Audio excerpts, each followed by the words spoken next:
Hello everyone, reactions for today's video. Now, sentiment feed is sweet out. XRP network is currently sitting at about 81 cents, but smart money whales, millionaires have kept up their 1-year trend of accumulation, more supply. Addresses with 1 to 10 million XRP hold 3.31 billion, including a 6% increase to their holdings in the past 3 months. Look at this uptrend, right? These whales have been accumulating and accumulating. Remember, the king accumulates while you panic in fear and sell your XRP to these whales that gobble up your XRP. So be careful, guys. That's number one. Number two, probably these whales will be holding these XRPs out of exchanges, right, into cold wallets and these sorts. That won't be tradable because they probably have these higher prices in mind.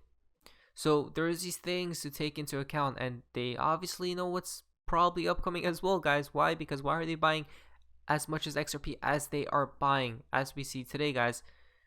Because they probably know what's coming with XRP. Maybe some of them are in the know, maybe not, right? But it's very interesting that more and more accumulation is taking place. The king accumulates. Crypto Whales, a crypto token named, you guys can see, has exit scammed by devs after surging 3,700%. And this is exactly why regulations is inbound, guys. The SEC and those regulators are going to state these names and say, hey, we need to regulate this wild west market, right? Exactly the reason, guys. The catalyst. Again, 99% of these coins will go to zero, right? Just beware of what you are investing in. Now, Crypto Whales, breaking. Watchdog Group sues SEC after dozens of potential conflicts of interest by former top officials, including Jason and William Hinman. Again, by the way, Ethereum is good to go. Oh, just my opinion. And then Jay Clayton sued, Ripple before he left, right? A day before he left his position. So these things are absolutely hilarious. That's number one. And number two, remember, all conflict of interest, right? Gary Gensler says one thing, other regulators are saying the opposite, and now it seems like everyone's getting sued. So guys, this is absolutely hilarious of what's happening. It's absolutely a show, right? Now, it gets even crazier and more interesting. Richard Hardisweet, look at this guy's Bitcoin, right? 2 Bitcoin core devs have stepped down this week. The subtext seems to be lack of funding. This is what's interesting, guys. 2 Bitcoin core devs has stepped down. Why? They know what's going down with Tether. That's why. Again, very interesting, right? Isn't it? That these core Bitcoin devs are stepping down while there's stuff happening with Tether. They probably know what's incoming as well, guys. Ripple is at Ripple, our goal is to create a more inclusive financial future for all, and CBDCs are becoming a key factor in that journey. Again, interesting. Remember, they throw out these blogs, articles, videos, right? All these things about central bank digital currencies and the future of finance, right? Basically, if you go down here, there are over 2 billion people in the world that are unbanked. Ripple and XRP fixes this again, guys. It basically does. You guys can go ahead and watch this video if you guys wish to, but if you go down here,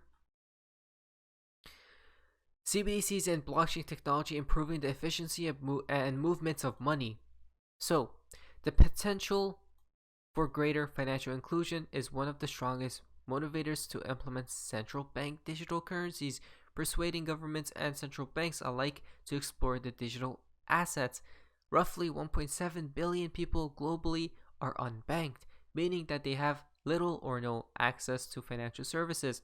Look at this, guys. CBDCs can facilitate efficient distribution of money, right? Reduce transaction costs. For example, Ripple is partnering with the Royal Monetary Authority of Bhutan, country's central bank, to accelerate its pace of digitization and achieve the goal of increasing financial inclusion to 85% of the population by 2023, while also extending its commitment to sustainability. Again, so these things are upcoming, guys.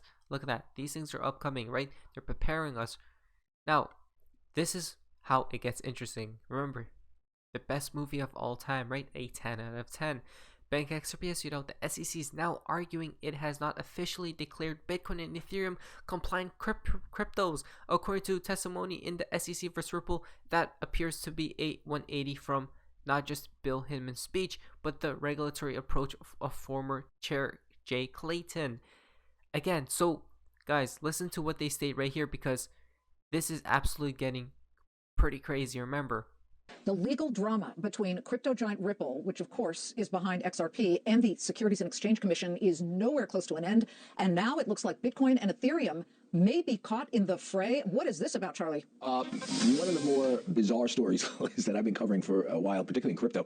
Everybody's always assumed that Bitcoin, created by the mysterious Satoshi Nakamoto, right? That Ethereum, created by Joe Lublin, whatever, you got his name right, Joe Lublin and company, they created the Ethereum blockchain with the Ether crypto coin. The blockchain of Mr. Nakamoto is Bitcoin, as you know. Everybody's always assumed they're legal, right? Compliant securities, they're decentralized. The SEC does not. They don't have to register with the SEC. The SEC has said as much in a speech in 2018 by Bill Hinman, then the head of corporation finance, and in other literature that the SEC has put out. It essentially deemed those two compliant securities. Well, not so fast. I'm reading the literature, not the literature, the court testimony in the Ripple versus SEC case. Ripple has been dinged for selling non-compliant, non-registered securities, mainly its XRP crypto coin. In reading this thing, Ripple is trying to argue that, hey, we're not that much different than Bitcoin. We're not that much different than Ethereum. And what the SEC is saying is, we don't care whether you're that much different than those two. We, at the SEC, have not declared those two compliant securities as of now. Mr. Hinman's speech was his personal opinion. As of now, neither of those things are one way or the other. We have no opinion on whether they are compliant securities.